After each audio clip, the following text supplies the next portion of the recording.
Hello, everybody. Welcome to this week's episode of Late Night Craft Talk. We're doing a STEM episode tonight, so put on your thinking cap, kick your brain in gear, and get ready to have a cerebral way Friday night. And we are welcome with special guest host, one of our favorite people in the world. Hello, Wendy. Well, hello, James. Hello. And for some reason, this is telling me that I am having a problem streaming to El Crack Trader's Facebook page. I love it when StreamYard freaking does this. Let me figure this out. Where are you doing this, StreamYard? Okay, let's try this. All right, we already have El Presidente watching us tonight. We have hello, Maya. Hello, everyone. Maya. And hello, Wendy. Okay, sharing is caring. I am doing my part. You doing your part? We're all doing our part, I think. We're all doing our part. Okay, getting it up here. Tonight, folks, we are bringing the long-awaited part 2 of Asteroid Bennu and the OSIRIS-REx mission. We've been promising this for about, what's the math? 2 years? Yes, 2 years. Yep, 2 years. Maya says, hi, James. I'm sure you know. Thank you much. Now, we won't have Wendy Hodge here tonight. My apologies. My apologies. Wendy is here. Apparently, my brain is not. I need help. Wendy, you have to run the show. We're doing smart people stuff. I'm not. Apparently, my brain's checked out. Svea is not here tonight. Yes, because she's at a powwow. She is at ASU powwow this weekend in Phoenix. She's been involved with that for like ever. Right. I see us live. It's still not live. Why is it not streaming? Okay, we'll deal with it. Svea's on. She says, are you two behaving? We are right now. I'm trying to figure out why I am not getting a stream to my Facebook, El Crack Trader's Facebook.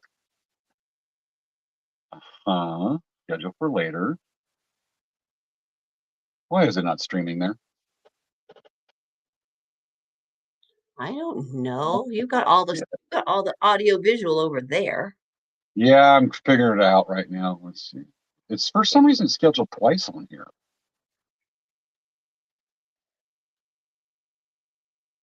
Ugh. StreamYard is going to be a pain in the butt. It says schedule, schedule, schedule. We're on here. I know we're streaming to Dancing Bear. Oh, I may just have to share the link there. What is going on? Let's try this again. Guy, darn it. You on Facebook. Figuring this out. God, I love this little open heart surgery stuff. So we're having trouble playing this video. See, and you thought it was me. Yeah, so this says, oh no, not good. Yeah, I know. What in the world? Let me try. If I'm going to mess with it, and if not, I'm just going to share the stream from Dancing Bear into El Crack so our viewers can see it there. Wendy says, hi, all. Is Wendy watching? Yes, Wendy's watching. What? Yeah. I thought she was going to be out clubbing tonight. The post was created on Facebook. Delete it. Cancel. You know what? There's nothing I can do about it right now. Yeah,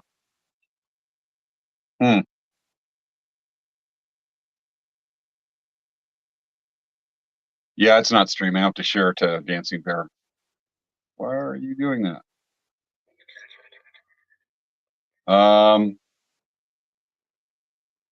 Having trouble. All right, let me read this. We're having trouble streaming to Facebook. This may be an issue with Facebook's end. Is it possible the stream was ended or deleted on Facebook? We'll keep it trying. Let you know if it's resolved. Please check Facebook to ensure the stream looks okay. If this continues, well, stream then re-add it. I'm going to try that. So let me try to remove.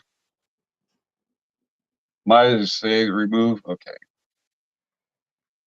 Let me try adding it. Okay.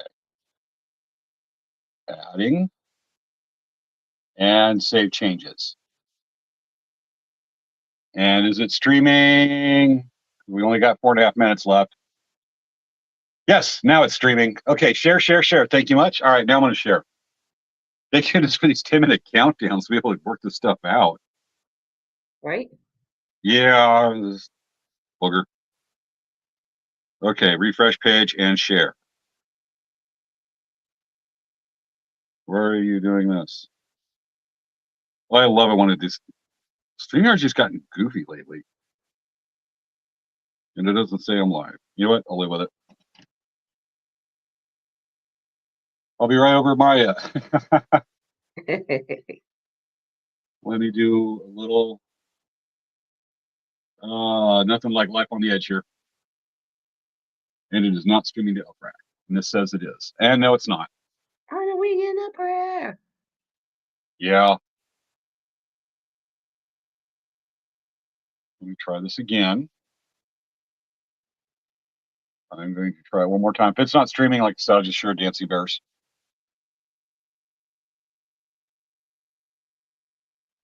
And we'll try it. We'll have to reconnect this later. Right now, it's just, there's no way to fix it in 3.5 minutes. Okay, now it says it's streaming. I'm going to give it like 12 seconds because of that delay. Right. I knew you could do it, James. Thank you, Maya. Let's just see if it stays that way. Because what I see on my screen is little check marks to each of the places it's streaming on. 2 places on Facebook, 2 places on Instagram or YouTube, and then 2 places on Twitch. And so far it says it's doing it. And I'm going to go check the live feed. Let's see. Let me refresh a page. This is a 2-person job. And it is not streaming. Yep, it is not streaming. Okay, I'm going to pull it there. I'll share Dancing Bears. So remove. I'm going to try one more time on this. I got a working theory. Okay, let's try this again. I think I know what it's doing. I'm thinking I know where the conflict is. I'll experiment with this tomorrow morning. Okay, if it doesn't stay, it is what it is. Okay, what you're seeing, folks, right now on the countdown, you saw a cool fly through an asteroid field. Now what you're seeing is a little bit of a primer for the show tonight. And it's not streaming. Okay, I'm just going to remove it. I can see it. Yeah, you can see it streaming. But it's not streaming to Elfrack's Facebook page.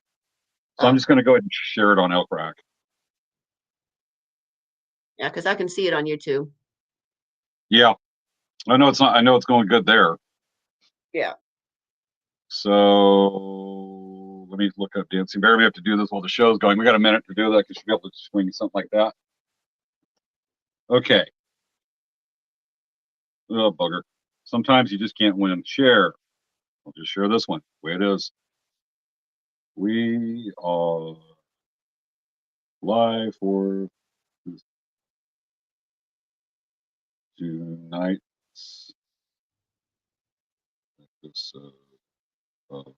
late night. Wow, this is just screwy. Folks, we met earlier to work out these bugs, and all of a sudden new ones popped up. And share. All right, I just shared Dancing Bears on my own Facebook. We'll deal with it. Anyway, you're seeing a primer of the sample return of the samples from Asteroid Bennu on OSIRIS-REx. We'll be going over a little bit more detail, a lot of fun stuff tonight. And there's Touchdown that we touched. It was just like within a couple weeks back in 2023 that this happened. And here's where the samples were flown over the Johnson Space Center in Texas. Did I say senator or center? Center. Good. Good for me. There's all those little regolith, little carbonaceous little suckers from Asteroid Bennu. And there goes OSIRIS-REx off to its next destination, which we'll show in the last half of the show tonight. Obviously, visiting Poppet. It's what? I said it's not done yet. And there's an interesting factoid between this and its next one. Oh, yeah, we'll bring that up in the time's right. But you ready for countdown? I'm ready for countdown.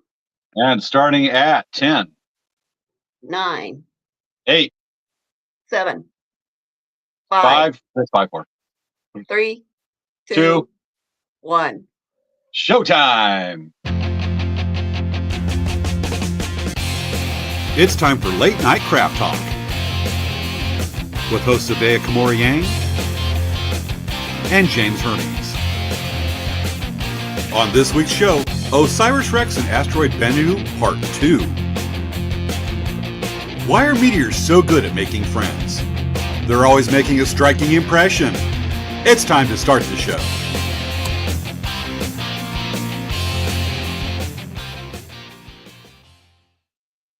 Hello, folks. Welcome. I've been dancing to that opening there. Oh, so much fun. Trying to figure out why am I not streaming over here? It's usually bulletproof, but streaming is just doing fun stuff. But with that, welcome to Late Night Craft Talk. It is where we have special guest host tonight. Wendy Hodge is back, fellow science fiction and science nerd. Awesome. Svea's over at ASU Powwow right now. ASU. I wish I was in Phoenix. Of course. Matter of fact, let's take a little live. We're gonna take a look a couple of times at their live feed. Svea's actually over there, and she's in charge of vendors and also streaming the powwow live. And we're actually going to take a look at that right quick. Let's see. Yeah, it's going to show the opening link. Get rid of this. Remove from studio. And there we go. Here's the live feed. So that's ASU Powwow right now. It looks like they're doing tiny tots. Look at all those kids lined up. That's so awesome. Right? Yeah, it's just like little miniature version dancers. And one boy, so yeah, tiny tots right there. Or youngers, definitely. So that's a live feed. We're going to check into that a couple of times this evening. And let's see if we got any viewer comments to catch up on yet. Not so much yet. Yeah.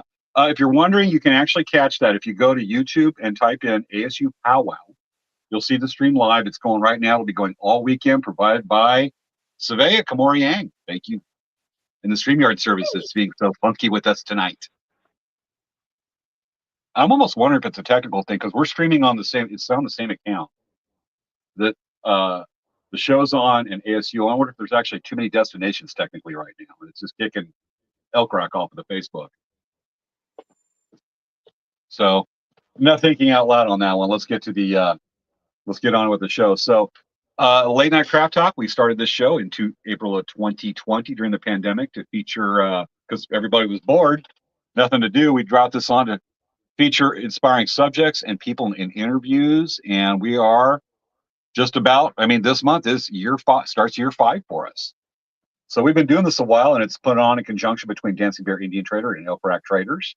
And folks, if you're watching for the first time, welcome. Get ready for the Smart People Show. Get out your smart thinking cap and your smart people glasses tonight. So with that, we've got a few updates to do and talk about things over the week and a quick pal calendar before we dive into tonight's subject. I don't have the announcements from Dancing Bear right now, unless Svea, you want to post something if you're watching, then I'll read it or I'll show it. You might want to hang the banners. Did she say that? No, I did. Didn't you just hear and me? You know what? There we go. Matter of fact, I had my mouse clicker on there. This is why usually I'll do the credits. Svea will pop up the banner because, between the two of us, we have like 1.3 brain cells. And yours is the 0.3, right? Yes, it is. All right. So if Svea is watching, you send me some announcements for our announcements from Elk Rock Traders. You see Maya's post? Good call, Wendy. That's why she's El Presidente. That's why I'm going into medicine. My theme song will be Bad Medicine by John Bon Jovi. Cool. Yeah, just so much fun. All right.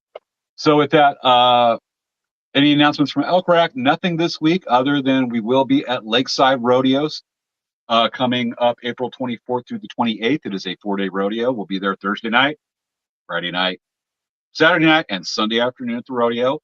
And then you can see us the following weekend at Koopa Cultural Days at Paula Indian Reservation in North San Diego County. Excuse me. I need a drink of agua, my flavored water with mayo drink. Anyway, so you'll catch us there. And some other POWs coming up. You will catch us at Valley Center Rodeo as well as the Mission San Luis Rey POW in June. And then we'll have some other smaller shows, and then we have our fall schedule. So other than that, we're just busy right now with spring break and Art Market in Palm Springs every week. We're streaming live last night to Instagram and Facebook for I think like 30 minutes each. It was some long streams last night. We got pretty busy, a lot of fun. Any announcements from Wendy Incorporated? Wendy Incorporated, still plugging on. Are you still selling? Am I still Are selling you what? still selling snooze and widgets? Yes. Are you a Futurama fan? Ish. Okay. I don't know if you got that reference. We're nerds, people. Deal with it. It's the way it is. Okay. Let's go over the POW schedule right quick, and then we got to tell you what's going on over the week. Let me do a quick share right quick. I got to catch a few things. I've got the screen over here streaming the POW. Let's check in on the POW. We got to look at this. Fancy Shawl Dancers. And I don't know. Is that teen girls, you think? I don't know if that's teen girls, but God darn, I wish I was there. That looks a lot of color. I haven't been to a good powwow since November. Yep, they ended. It's definitely contest, and there goes the probably the arena director, head judge. So we checked in right there. We'll come back a couple more times. Otherwise, let's go in and talk about, incidentally, POW schedules coming up. So right quick. There we go. Okay. So right quick, POW's coming up. UC Davis. This is POW's pretty much in the month of April into early May is what we're talking about. UC Davis POW coming up April 19th. So just a couple, that's like 2 weeks away. Yeah. And we also have coming up, I'm going to hide the little share screen icon. Coming up also, we have the 50th annual Koopa Cultural Days. 50 years. It's amazing. Koopa at Paula Indian Reservation right there in North San Diego County. Yeah. We've actually, that Koopa Days for Elk Rack, that is our longest running show. We have been going to Koopa Days since 1996. Incidentally, the business has been in existence since 1996 under that name. So our longest running show, our second longest is Lakeside Rodeo. All right. Others coming up. We have the 31st annual Ohlone Big Time Gathering coming up, same week as Lakeside Rodeo, the 25th, 26th, 27th of April at Tony Serta Park. I've actually been arena director at that POW a few times. A lot of fun, good fun, great group. I can't be arena director anymore ever since the Nero whoopsie, and I can't take the noise right there by the arena. Getting better, but hopefully we'll be able to return to the arena to do that in the future.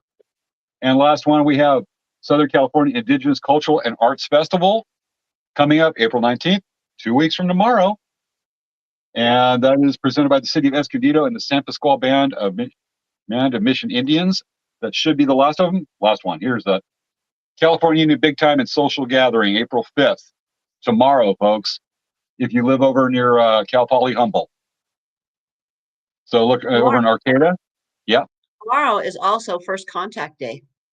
Can't believe you forgot that. I've been busy with the show and stuff like that. Folks, if you don't know what First Contact Day is, your nerd is not showing enough. Wendy, you want to explain First Contact Day? Fly your nerd flag. First Contact Day was when in Star Trek, the Vulcans first came to Earth and we met, and they decided, yeah, we were not good enough to be up in space. And actually, Ephraim Cochrane was the first one, the inventor of the warp drive, was the first guy to shake the Vulcan's hands. But what do I know? I thought the Z silent. I thought it was Ephraim Cochrane. Ephraim Cochrane, first guy. Okay, Ephraim. I thought you said Ephraim. Ephraim. You're just messing with me, my crazy ears. This is why I messed up so bad on the episode with Troy and Telly when he was trying to teach us Navajo years ago. I would never do that. It's easy to do to me. You're picking on somebody's brain damage. That makes you a bully. I don't get tired of saying that, but people obviously get tired of hearing that. It's still a fun novelty. Anyway, We're all all right. brain damaged in our own ways. So what?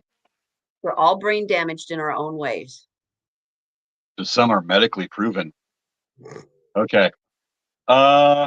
This is like the bright shiny object. Okay, right now, ASU Powell, we're looking at not that. We're looking at this one. There we go. Jingle dress dancing right now. That does look like Teen Girls, unless the resolution's not that good. But Teen Girls right now, so they're lining up for judgment. They just got done dancing. We'll check back over in just a little while with that. Okay, back to what happened this week. Folks, we've been talking about every week through the week of March what's been called the Ride 300 Miles in March Challenge for the American Cancer Society. And it ended last Monday. I rode every day, and I actually made 300 miles on Sunday. And I did it out mountain biking, and I decided I wanted to do an extra push for an old friend that has stage 4 cancer, and I wanted to do an extra push for them, and it was a push. So on Monday, I wanted to get extra miles in, get the good karma going, and I actually streamed part of it. But what I intended to be a 20-mile day, I impulsively made into a 30-mile day. And I'll tell you, I will probably TMI, but my butt hurt. My legs were great. My butt was not aching anymore. That saddle after all that riding. But some fun stuff to share with this is, what is with you? It's doing it again. Okay, let's try this. Apparently, I can only add one thing at a time. I think I'm getting it. StreamYard's weird setup. So went out some mountain biking over near Thermal. This is an old site along ancient Lake Cahuilla. This is actually what you're seeing just above that big rock is sea level. This used to be under the sea, under the Gulf of California, came all the way well into Southern California. That's called Bareface Rock. It's a very well-known landmark of local tribes and hikers. And I decided to stop there, pay my respects with the bike. And that's when I decided to keep pushing that day. And through everything, there kept pushing, and that is the miles that went that day. Matter of fact, I got sitting hungry. I pulled over to a taco shop in La Quinta, from Thermal to La Quinta, and grabbed some lunch, and then went on for my last 6-7 miles or so. And that put us officially, the count at 335 miles for the month of March for the Cycle 300. So I got 35 extra little good karma point miles there. And through the month of March, we raised, the goal was 250, raised $336. From my understanding from some people, that there's extra money coming in. The donation page is open until April, I believe, 10th or 11th. So it's still open for a few more days. Matter of fact, if you bear with me right quick, I'm going to go ahead and post the link to that for everybody. If you want to go ahead and donate one more time, and I would got to give my thanks right now to, I know one person on the show. Wendy, should I or shouldn't I mention a name? Nah. Okay, but I want to thank Maya for being the very first person to donate. Yay, Maya. Yay, Maya. Okay, you know what? I'll get the donation page up there right now. I want to keep the show moving, and I've got to do it from this computer, not this screen, and it's all good. Okay, with that, on to the show subject. So we explained at the beginning that we were going to do this show, the part 2 of OSIRIS-REx. So if you missed that show, it's been a couple of years. Sometimes, you need some reminders. I had to rewatch the show to know where we were at. So we want to do a quick recap of, let me do a thing here, a quick recap of what we covered in part 1. This is all space stuff, folks. If you like space stuff, and we're going to be touching a little on biology tonight too, and some biochemistry, because of what was found on this asteroid samples. Put on your thinking cap. We got plenty of jokes. This is going to be a good episode with for STEM tonight. We're doing some cool stuff. All right. quick recap on OSIRIS-REx. So let me get that lined up right quick. Okay. Should I start it off, Wendy? Sure, if you want. I think I do. Yes. All right. All right. First of all, quick recap on part 1 of this episode. Let's see if I can. There we go. Okay. This is asteroid Bennu. And this is how big it is on this slide. Now, it was discovered actually in 1999. Bennu is considered a relatively small asteroid, measuring 1/3 of a mile across at its equator. See, it's kind of top-shaped right there. We're going to get some close-ups. It looks like there's a lot of stuff on the surface. Oh, yeah, we're going to have some amazing pictures here in a few minutes of that. Now, the rocks from Bennu were formed about 4.6 billion years ago. The formation of our solar system was 4.7 billion years ago. So it's considered a primeval. It's considered forming from a primeval world that has since been destroyed by a giant collision. Now imagine the early universe. Let me go ahead and come back over here.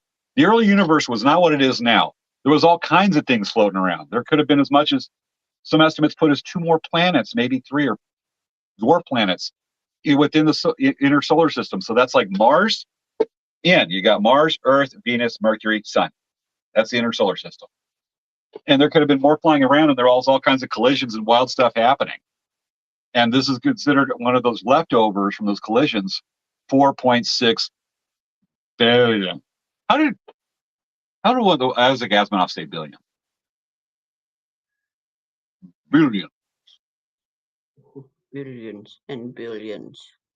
Billions and billions, several billion years ago. Big number. Anyway, so assume that Bennu actually coalesced from a small portion of the leftover rubble about 1 to 2 billion years ago. That's one working theory. It's a predominant theory. And Bennu makes its closest approach to Earth every 6 years, coming within 186,000 miles of Earth. Now, mind you, this is a big rock. It's coming within 186,000 miles of Earth. That seems like a lot, but the moon is 240,000 miles away. So it's coming within the orbit of the Earth, moon, and Earth. Did you say big rock? Is that Bennu? Yeah. How did you know? Guest appearance. Can we see Bennu again? I called in a favor. That's Bennu. It's actually floating around in your living room. If it's 1/3 of a mile across, you're huge. I am huge. It helps when you have a time warp space continuum on your wall. I have horses. I have a Mexican horse blanket on my wall. I just like the background. Time warp space hole. Things happen. Yeah. Then you came through. I'm gonna straighten out my camera. I hit the tripod. Okay. Can we have some more guest appearances from Bennu? Okay. And some close-ups? Some close-ups? Sure. Close-up. That's not actually a rock from outside, is it? No. Okay, just making sure you're not trolling some kind of crazy Hollywood magic with us. No. How would I have an asteroid out in my yard? Space yard? You would have noticed it before. Unless I just don't understand that. I just can't understand that concept of, like, this is getting weird for people. Let's get going. All right. So let's get back to our slides right quick and get this going, because there's some cool stuff to cover, because we got some neat stuff at the end of this. Ooh, super neat. All right. So you want to take the next one? Sure. OSIRIS-REx launched on September 8th, 2016, which was, when you think about it, almost 10 years ago. It traveled to near-Earth asteroid called Bennu. It collected a sample of the rocks and dust from Bennu's surface on October of 2020. The spacecraft delivered the sample to Earth on September 24th, 2023, so last fall, when it released the capsule with the grains of Bennu over Earth's atmosphere. Capsule parachuted into the Department of Defense's Utah Test and Training Range, where the OSIRIS-REx team was waiting to retrieve it. Which we're seeing pictures of that right now. That is the actual retrieval back in September 2023.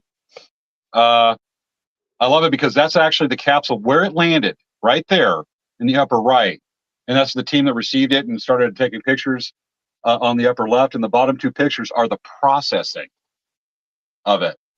That met it, took it into an airtight chamber, and then, did everything what they needed to it and keep the samples pristine and flew it over to Texas for further storage examination and taking off that cap. So that's so awesome. Matter of fact, let's see if we can zoom in on this part. No, wait. If you look right here, if you follow the mouse cursor, let me see if I can get in on it. Look at the size of that fanny pack. Whoops. It's got a radio, and probably because she's like the receiving team, it's got smart people space stuff in it. And come on. And snacks. And snacks. Mars bars. Okay, usually no laugh? Okay. Yeah. And then the reason it's black is because they put a special cover, outside covering on it that was meant to, because when anything comes through the Earth's atmosphere, it heats up, and they wanted to keep the sample pristine. So the outside layer was meant to basically melt, and as it was melting, the gaseous particles of it melting took the heat away from the capsule to keep it pristine. The biggest part is keeping it pristine. We're actually going to cover that in a few minutes because these samples are so easily contaminated by Earth. Anything. We have so much biology here. And just a blooming planet. Yeah, no kidding. All right. So we covered that part. Now, you got to think, why is it called OSIRIS-REx? We kind of covered on that. Origin, spectral interpretation, resource identification, security, regolith, explorer. And so this is all the stuff it does. They turn into the cool name that's like Osiris from ancient Egypt. And the little X has something to do with explorer, denotes explorer. Right. Because Osiris is one of the Egyptian gods. And they named Bennu after the bird. It was actually a little kid that won the contest because he named it Bennu because a Bennu is the Egyptian heron, and when its wings are spread, it looks just like the OSIRIS-REx in flight. Really? Yes, really. So did life imitate art or art imitate life on that one? I don't know which is which on that one. But either way, I'm sure it'll make a good sandwich. Folks, work with us. We're trying not to flame out as bright. We're trying to do a bright flame on this one, not a flame out like OSIRIS-REx hitting the ground. We don't want to do that. No. No. Okay. All right. So with that, why do we actually want to collect samples from asteroid Bennu? And okay, what you're going to see here are pictures of the samples that were actually collected. Lower right hand is where the sample arm from the spacecraft actually touched the asteroid itself. And this is back on Earth. The big picture is opening up the sample container that it was put into and flow back to Earth. That's the actual little regolith on there. And then it's where it's being divided up right there as you see the upper right. Now, Bennu remember, it's leftover fragments from the tumultuous formation of the early solar system. Some of these mineral fragments from inside Bennu could be older than the solar system. This is one prevailing theory. These microscopic grains of dust could be the same ones that spewed out from dying stars and eventually coalesced to make the sun and the planets 4.6 billion years ago. Bennu is actually considered a time capsule from the early solar system, with all these samples being preserved in space. Not like blueberries can be preserved well in space, but these work really well. I know that with these, that there is some chemicals we'll be talking about here in a few minutes that cannot once exposed to Earth, the atmosphere, it actually gets it gets contaminated by biologicals, chemical compounds that are switching the air, or just compounds found on Earth that's necessary for life can automatically be in there, and the instruments that are used to analyze are so sensitive that it can't tell if it was there by Earth or not. And that's why it's so important to keep these things preserved. I know that like the samples, they're kept in a solid, not nitrogen-filled, airproof container, airtight, to keep it so it's not going to be any contaminants from Earth. You know, there's biology in the air around us, viruses, bacteria, whatever, and it just happens so quickly. It's super interesting. You want to take the next one? Sure. Analyzing a sample from Bennu. Pardon? Analyzing a sample from Bennu. Yeah, right. Analyzing. Pew, pew, pew. Yeah. Okay, what they found was, what they got was they had 4.4 ounces of samples, and they set them aside for different universities: Brown University, Lawrence Livermore University. They sent it to Japan Aerospace Exploration, which is kind of like our NASA.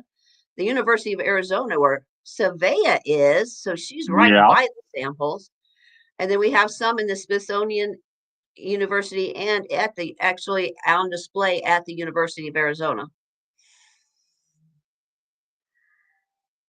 Gotcha. My thing reset. All right, there we go. So now that we've looked at this, these are actual samples that are being divided up and gone over. And you said that like 3/4 of the samples are preserved for the future? Yes. Yeah, just because of it. Well, they're hoping that, there's going to be better scientific theory, better measuring instruments, and etc., so that we can find out more. I mean, look how far we've come, just in our lifetimes for analyzing different things. And they can find out more later on, and then they didn't waste it, and we have to go back out again, and it's going to take another 4 years to get it back there and back again. Got it.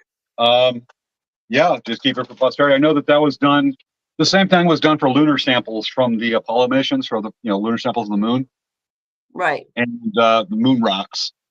That was done, and they're actually like, I think watching the videos and studying up for the Tonight Show. The one scientist actually described how there was a time capsule purposely to be opened 49 years after the Apollo moon missions, a certain one, so they could study those moon rocks, and they were kept in pristine condition as much as they could be carried back in, Apollo capsule.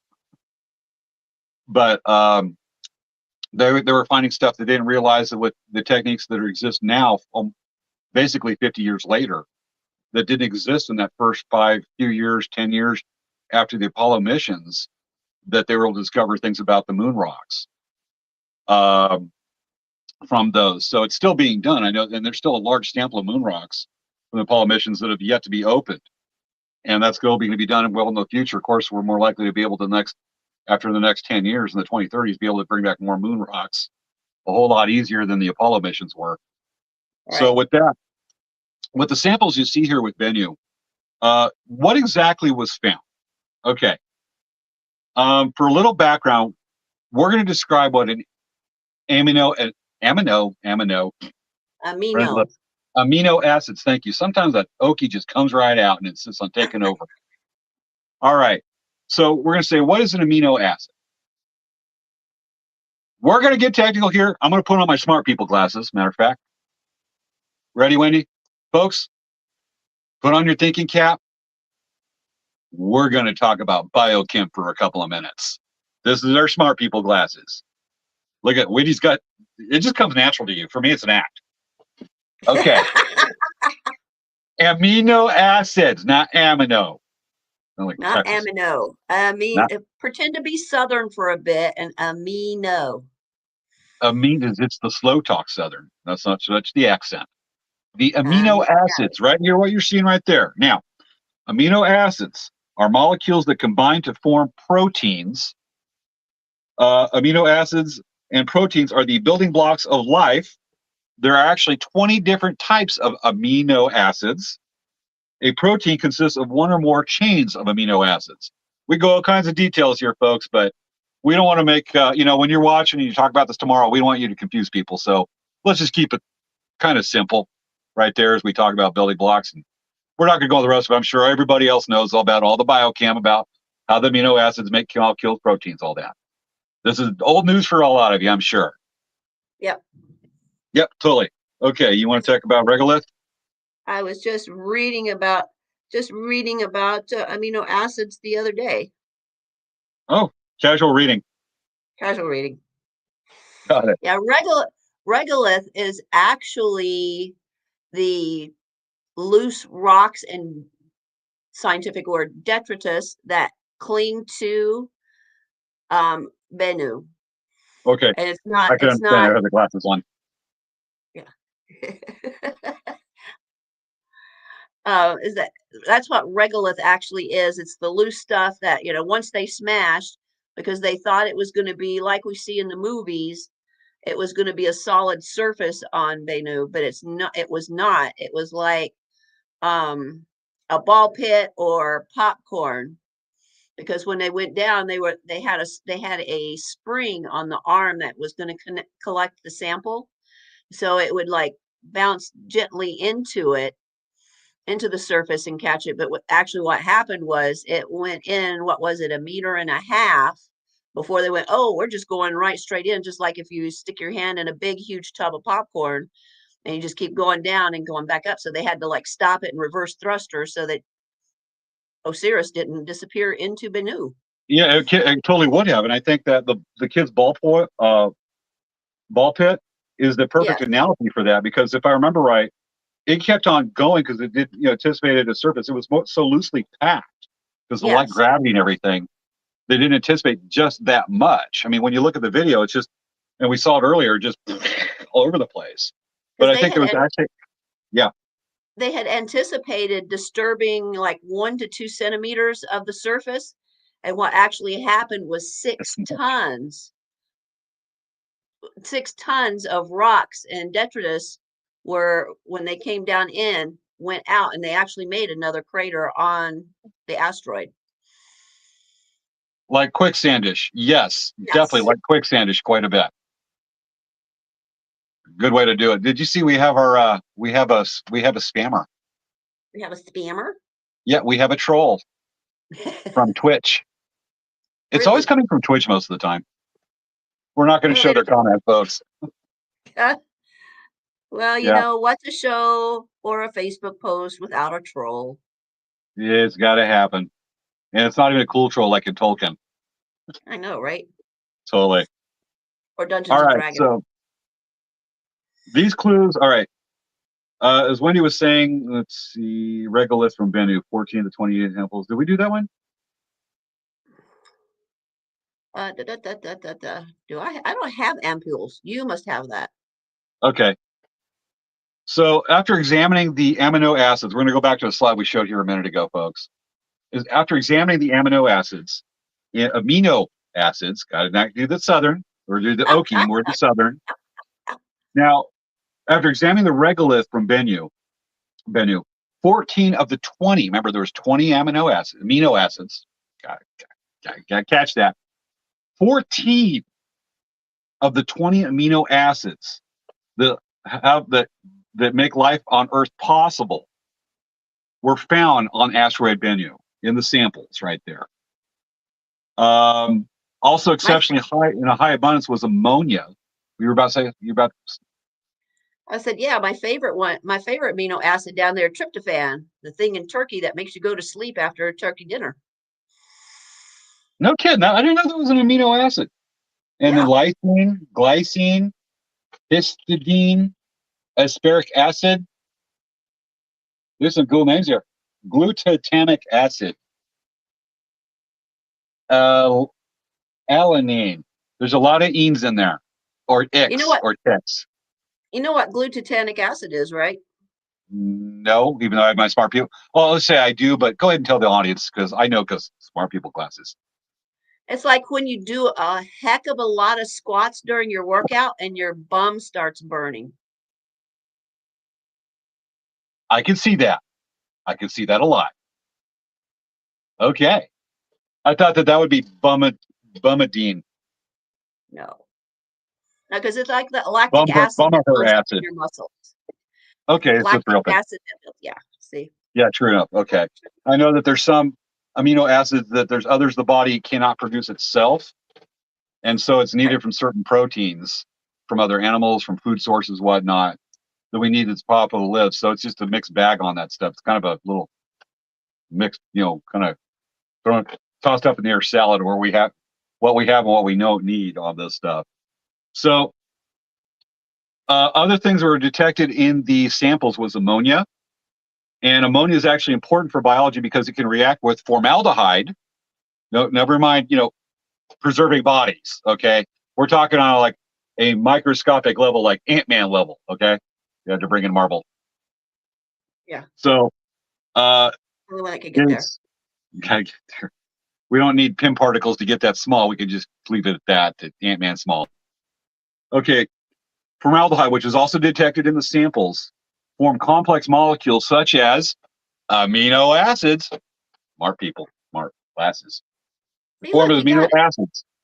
They can form under just the right conditions. Now, these clues are so minuscule that they can be easily destroyed or altered from exposure to the Earth's environment, as we were talking about a few minutes ago. Matter of fact, let me see if I got a slide for that. Nope. Okay. One of the guys, okay, two scientists are actually from Arizona, University of Arizona, U of A. Sorry, Svea.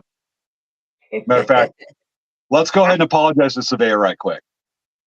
I think you Let's check should. in with ASU powwow. Okay, now he's checking with ASU powwow. Yeah, we've got the fancy dancers out there now at Arizona State University. And now that we did that, let's go ahead and go back to University of Arizona in Tucson. And that's a picture too early. Okay, that picture is actually super important. We're going to get that in a minute. Now, two of the scientists that work for University of Arizona are actually the ones that came up with the idea and spearheaded and pushed and got approved the OSIRIS-REx mission. And these guys, the year before they came up with the idea, they were actually in Antarctica collecting meteor samples, meteorite samples. Now, folks, remember, asteroid, big space rock in space. Hits Earth's atmosphere, starts burning, meteorite. Hits the ground, it's a meteor. It hits the ground, it's a meteorite. Bennu is just floating around Wendy's living room. Nonchalant. Is it going to sleep on your couch and never leave or what? Yeah. Yeah, Bennu and Colonel Mustard have become potatoes on my couch. Is Colonel Mustard floating around or just like too heavy to be floating? Oh, he's definitely too heavy to be floating. So he's actually heavier than Asteroid Bennu, who's a third of a mile wide? Yes. If you've Yes, never he picked is. him up, lift with your legs, not your back. I don't want to try. Okay. So these guys they found when they're out there in Antarctica collecting meteorite samples, yes, they go down there and do that. It's actually considered a great place to find meteorite samples. One guy looked at it and he goes, look it's sitting right on top of the ice and it's already contaminated with biology. Because it was already showing how the rock and there was some area that was exposed to the earth. And Right. already assumed from one part that there was already bacteria in that sample. So it was no longer considered pristine or even hugely scientifically valuable because of that contamination. Right. And that's how easily, and we're talking Antarctic on the ice here a bit, that it can happen. Even just water, snow on there can contaminate it. That's why these things, Bennu samples are kept in nitrogen-rich airtight container to keep them from being contaminated. It happens so easily with Earth. We're just full of all kinds of biology everywhere. Biology, everything. We just contaminate everything we come across. Everything. Now, right, Kate, to go over with this. Now, that picture we saw, I'm going to bring it up right quick. This is what's super cool. There we go. Okay.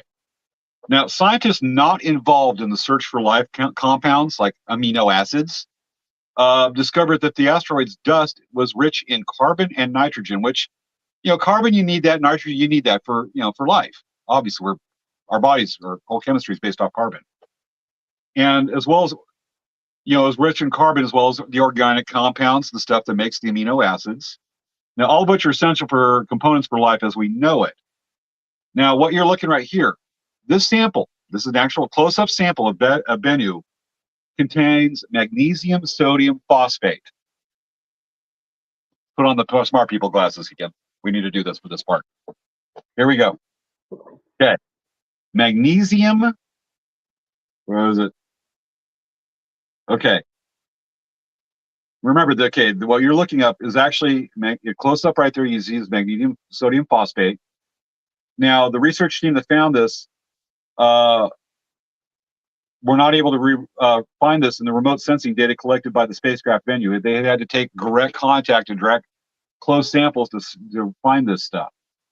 Now, the presence of these elements, these compounds, presents hints that the asteroid could have splintered off from a long gone, tiny, primitive ocean world.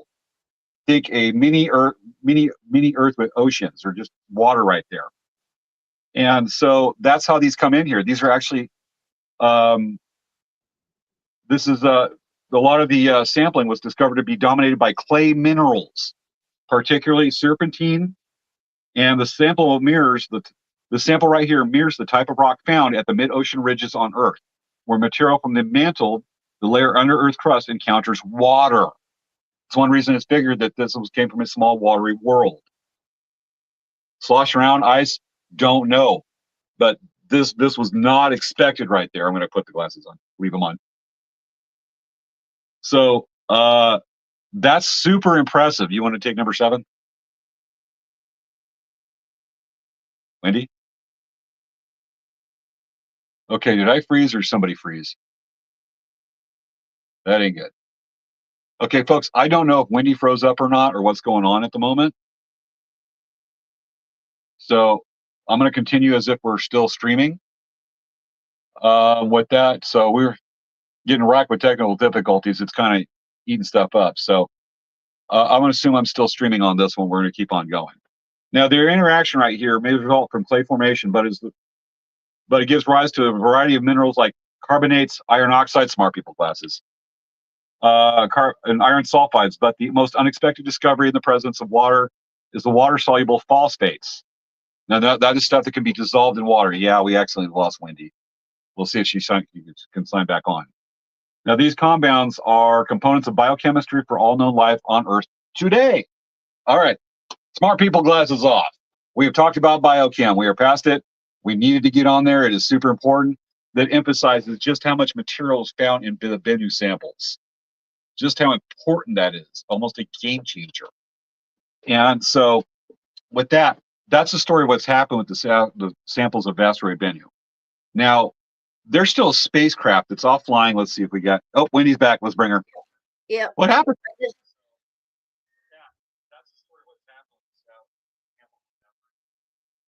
Can you hear me okay? Yeah, I can hear you now. Gotcha. You froze up there for a minute, and I just went on. I think it might be Bennu. I think it was Bennu kind of messing with it, the gravitational field and stuff, blocking the internet. Yeah, time. I got that time warp space hole in my wall there, so. I think I see. What planet is that on the other end of that wormhole space hole thing? It looks kind of like Jupiter, but I think it's an alternate Jupiter. Okay. Audience, this is a normal conversation with us. We can take it way out there and freak y'all out, make you go, what? But that's why we encourage you with the smart people glasses. All right, I finished off the part about the biochem. We can remove the smart people glasses and stop sounding like weird nerds. Like biochem, math, woof. And I got to take that class next semester. So we're just going to talking about how we still have a usable spacecraft out there that dropped the sample off and moved on. And so that actually presents the continuation of the OSIRIS OSIRIS-REx. I can't even say amino acid right tonight. At least I got that one right for once in the show. So Hey, you just Osiris, did it. yeah, there's hope for me. So OSIRIS-REx now has now been, the name has changed to Apophis. OSIRIS-APEX. That is the Origin Spectral Interpretation Resource Identification and Security Apophis Explorer. Apophis has got, some folks are seriously breaking a sweat over the asteroid Apophis. It's, let me get over here, the description right here. So when it was still going and it was headed toward Earth, engineers calculated there was still enough fuel on board the spacecraft that it could take a very circuitous route. And I mean circuitous, I mean like, here's the sun, and it's going zoo, zoo, a very circuitous route to catch up and fly parallel to asteroid Apophis. Now, Apophis is one of those others, the deity based off ancient Egypt. Smart Wendy's going to probably know what Apophis is. Apophis is another Egyptian god. This one is the destroyer of light and order. That's why everybody's scared. And we're hoping it doesn't live up to its name because OSIRIS-APEX. Okay, doesn't live up to its name. Now we're going to touch on that in a minute because there's some people, like I said, are sweating bullets over April 13th, 2029. You know why they're sweating bullets over April 13th, 2029? Because for one, it's a Friday the 13th. Bingo. Bingo. Dun, Now, dun, dun, dun, dun. Now we got it. Well, it's called APEX. APEX, you already saw the acronym right there. Apophis Explorer. Why the X is uppercase and not lower? It's a science thing. It's a science thing. It's We're like just going to leave that. When you look at RX for medicine, the R is big and the X is little. It's a science thing. Science. Science. Okay. Now, what is Apophis? Science. I want to watch Weird Science now all of a sudden. That movie's so out there. I don't know if I might ruin the movie I liked from the 80s if I watch it again going, what? Some things are better left in the past. Definitely on that. I was wondering that about some of the cartoons we were talking about on the show last week. We were talking about cartoons from the 80s. And there's two cats fighting outside my office. Probably a couple of strays. Okay. That's a weird thing to bring up, but it was just like really loud over here. Okay. Now, what exactly is Apophis? Now, okay. It was discovered in 2004. Okay. Discovered in 2004. You want to talk about that one? It was it's classified as another near-Earth asteroid and potentially hazardous. Dun, dun, dun. It measures 1,480 feet by 560 feet in size. It's predicted to make a close flyby of Earth on April 13th, Friday the 13th, 2029, when it will become within 19,000 miles of the surface of the Earth. Now, to put that kind of in perspective, it's coming within 19,000 miles of the surface of the Earth. The circumference of the Earth is 24,000 miles. So it's coming within the distance of the diameter of the Earth. Now, mind you, when there's a flyby to Bennu, it's 186,000 miles. 19,000 miles. That's within the orbit of geostationary satellites, which are like 20 to 22,000 miles out. It's not supposed to hit any of them. Let's hope. Might knock out our internet. No, wait, that's all lower Earth. Sorry, we already got that. Gotcha. So yeah, see, here's that thing compared to the Empire State Building. That Apophis, we're hoping, does not live up to its name. I think, what was it one study that when it flies by Earth, now mind you, when we say circuitous route, I'm going to go back to OSIRIS-APEX. Bennu, here's our orbital plane. Here's the sun. Here's the Earth orbiting around. Apophis orbits at a different orbital plane like this. So OSIRIS-REx is having to do very close flybys to the Earth within the orbit of Venus. And mind you, this spacecraft is not designed to get that close to the sun. And it has to go over this through 3 giant loops. to catch up and fly parallel. It doesn't orbit, the gravity's too light, but parallel to Apophis. And it's going to be circling Apophis, I think, was it 18 months? I think. Yeah, 18 months. It's going to fly parallel. And that includes a few months before closest approach to Earth on April 13th, Friday, the year 13th, 2029. And it's going to follow Apophis along that's closest approach to Earth. And afterward, it's going to examine like how Earth's gravity may have changed with that coming that dang close. It may slightly change its orbit. What other maybe changes and observations it sees to the asteroid while it does that. That is, it still be it. The fact that it's going to the second space, it's going to visit second asteroid and perform that kind of science is just like out up there, amazing. It's like New Horizons cool. And so that's what it's going to do. And what's one of the amazing things about that is it's actually going to touch Apophis. Well, it touched Bennu. Might as well touch Apophis. Yeah, but not in the naughty places. Let's see where you go with that. There goes Bennu. Hi, Bennu. Do you have Apophis around there too? Not yet. You need to find it real quick. There's that hole in the wall. It could come through. Totally. I thought I saw a Vogon come out and look and go, too exciting a place, and popped its head back in. Yeah, folks, now we're doing Hitchhiker's references. Work with us. Okay. Do you have your towel? In the other room. I have a bag of trail mix. I don't have the towel. I'm screwed. At least I know 42. I also have that bag of tater chips from Trader Joe's. Okay. Now, we actually mean it's going to touch Apophis in nice ways, sciencey ways. Remember, it has that arm that goes down and collected the sample from Bennu. It's going to go over and touch the surface of, and hopefully it's not like crater with all kinds of regular deep crazy like a Bennu was. Yeah. But it's going to go down and shoot the nitrogen gases that form that spread the material initially that get into it for and kind of coax stuff into the sample container on Bennu.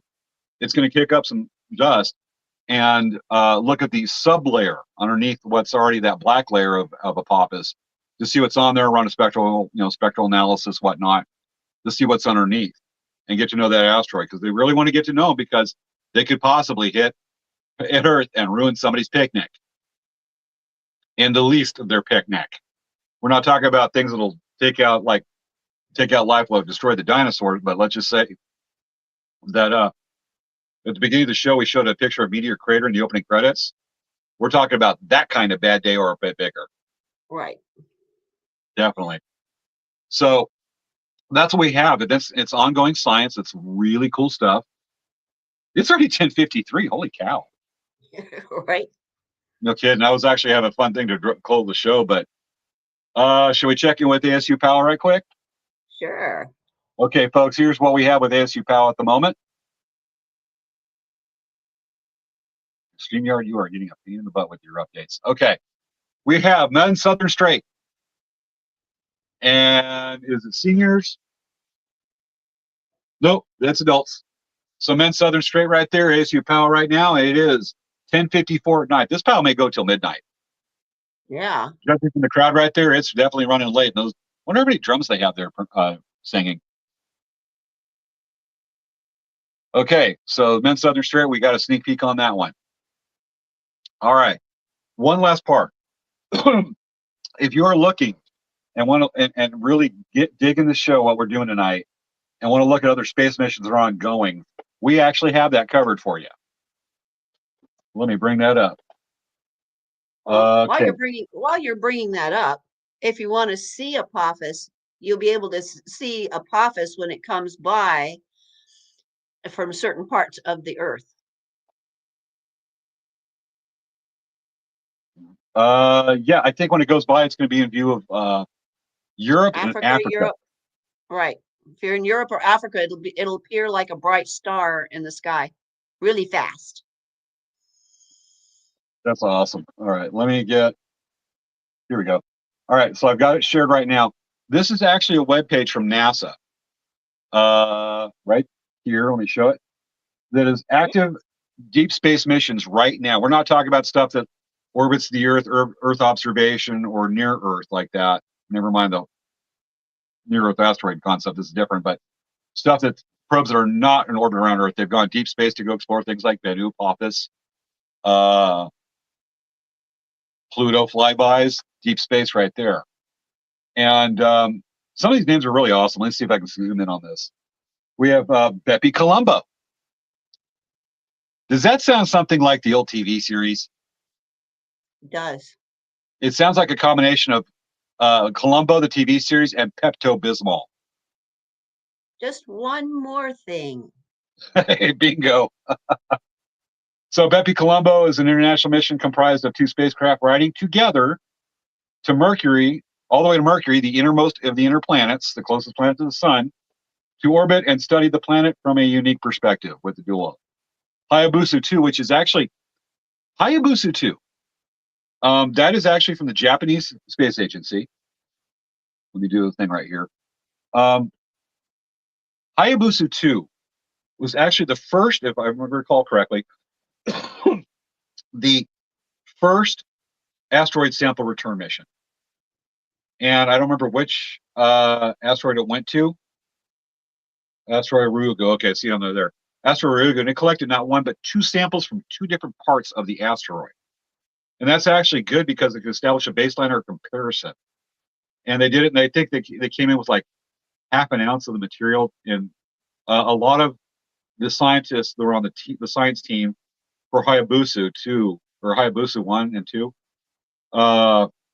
were involved in advising and consulting with the team for OSIRIS-APEX, obviously, but OSIRIS-REx also. And that was, and they had a lot to do with it, learned a lot from it, because they were actually able to take Hayabusa when they touched the asteroid, first time ever. And so we did it. But, you know, the USA being the USA, we sent it, we only got 1 sample from the asteroid, not 2, but we got a huge amount, like 6 times, something like 6 times what we're expecting. And you know, all I can say is, you know, USA is going to overdo it. USA, that's our country for you. We're going to bring back 1 sample. We're going to bring back a bunch of it, which was not. Well, we just had to bring back enough to share with everybody. And then some. I think I have. There's enough of Bennu. I was actually going to get it. I forgot I was going to grab a piece of charcoal for this bit and say, there's so much of Bennu, I use it in my charcoal kit. Here's a sample, and then have it crumble, but I don't want to clean up the mess of my office. But there you go, right there, just floating by. And that's a hell of a forced perspective because it's so big. Yeah. And it's passing in front of you. Exactly. Bingo. Okay. It's all about perspective. Perspective. Let's go ahead and knock out just folks for quick references. Our personal favorites. Janus mission. To send a pair of small satellites, examine 2 separate binary asteroid systems. That's asteroids where you have 2 asteroids orbiting each other. And it's going to do that. My personal favorite, Lucy, which is going to the Trojan asteroids, which are actually a bunch of asteroids that precede and follow the planet Jupiter along the same orbit, that we have no idea what they look like and whatnot. And so they're going to check those out. And my absolute personal favorite is New Horizons right there. That's the one that's still active, that did a flyby a few years ago, within the last 10 years, of Pluto. And then went off, and a few months later, looked at the first true Kuiper Belt object. And Kuiper Belt objects are folks who are like icy particle, cards of comets, asteroids right now. They're way out beyond the planet, the orbit of Neptune. And Neptune's the last official planet. Never mind Pluto, was considered a dwarf planet. A planet out there that goes out way, way beyond Neptune. And so is able to look at one of those Kuiper Belt objects, I think like a few months later or a year and a half later.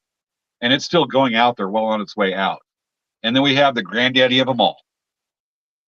Yep. Let me bring it up. The V'ger.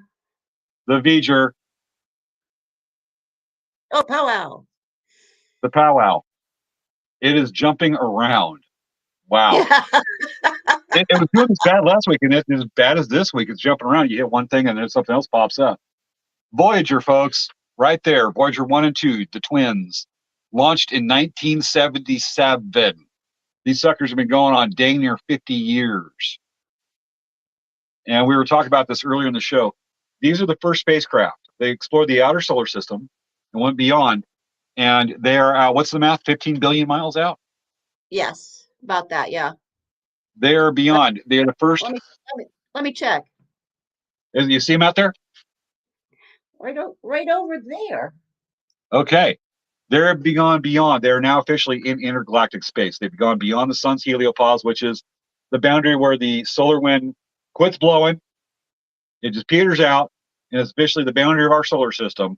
And they've gone across that into interstellar space. They're going to just keep on going. And these suckers have been transmitting back. Granted, they're losing power because of the plutonium running out in the half-life. I think there's like enough to do just like a couple instruments and then like send messages, and that's it with Voyager. But they're still going. They're still sending back science 50 years later. That is mind-blowing. These things have lasted that long. And that's the granddaddy, and that's all we got. That is tonight's show. Yeah. Good sciencey show. Good sciencey show. Just to make it so, folks, just so you can go over, if anybody's watching or around, take a selfie right now. Take out your phone. Take out your phone right there. Mm-hmm. Turn where you can see us in the screen. So you're looking like this. Put on your smart people glasses. Come on, Wendy. You got to do the smart people thing. Smart people glasses. Yep, smart people glasses. And then take your phone like that and take a picture with us looking as we do this, looking at you. And you could say, yes, I was consulting, watching a special, a STEM episode. It was too smart for you. But watching a STEM episode, talking and commenting about spacecraft and biochemistry. And asteroids. And asteroids. So this is your chance with us right there with the smart people glasses and you with your smart people glasses. There's your chance to do the selfie to prove how smart you want people to think you are. All right, in selfie opportunity. All right. That's this week's episode. We are back live next week with Svea. We're kind of juggling between a couple episodes. We're wondering about maybe a STEM episode. Well, kind of one of the health episodes where we talk about first aid. We like to try to do that every quarter. And we're about there, right there, that time of year. Mom's, oh, look. I have a face that only a mom can love. Yeah, you see, hold on. And a show that only my mom's going to compliment. Okay. Let's see if we got any others to catch up on. Nothing right there. Though with Maya, woohoo, she loved the show. Okay. We'll have some more STEM episodes. We try to do these about every 3 months. We're probably going to have our medical episode. We're going to talk about anaphylactic shock and EpiPen, and we're going to talk about other things like Narcan and how to administer it. We may be doing that next week or in May. We'll bring out that first aid episode. I got to make sure I can get like the practice EpiPen as well as the practice kind of thing to borrow it from the local JC to get those for first aid instructors, so I can have that on the show and show that stuff. And Maya just put up a comment. Thank you, James and Wendy, for a great show. Is astronomically rad. El Presidente has spoken. She has. Yes, she has. All right. With that has been tonight's episode of Late Night Craft Talk, folks. Thanks for watching. Remember, science. Science.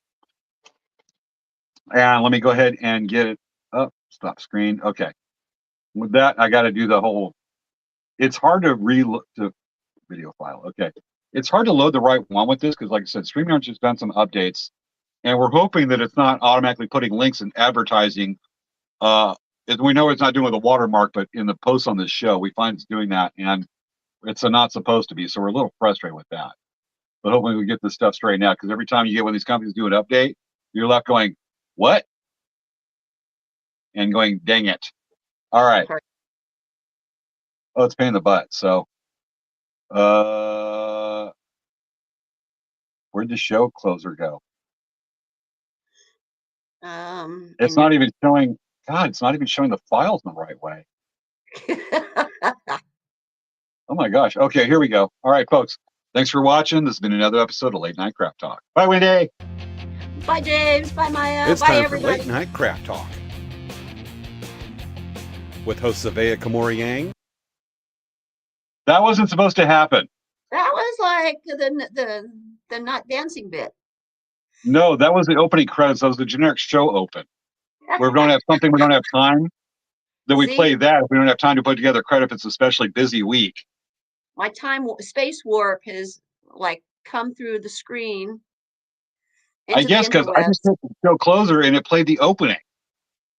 I noticed. I'm like, I'm still dancing though. Yeah, no kidding. Might as well do a couple of viewer comments while I search for the closing credits. Thanks for a fun show, very scientific. Thank you, Lori. And El Presidente right there says, ooh, I learned about Narcan, but now there is a new version. But I can't remember what it's called, the details. I'm going to have to look that up. I didn't know that there was a updated version of Narcan, also known as naloxone. Science! All right. We're going to try this again. The closing credits. God, this is nuts tonight. Take two. Take two. I'm kidding. Everybody have a good weekend. Oh, yeah. Okay. Okay, we're going to try this again. You ready to dance? There we go. That's the closer. There's no pictures of us. It's the dance music. Nerd dance. Nerd dance. Wait, I'm only doing. There we go. Aw, ain't he cute?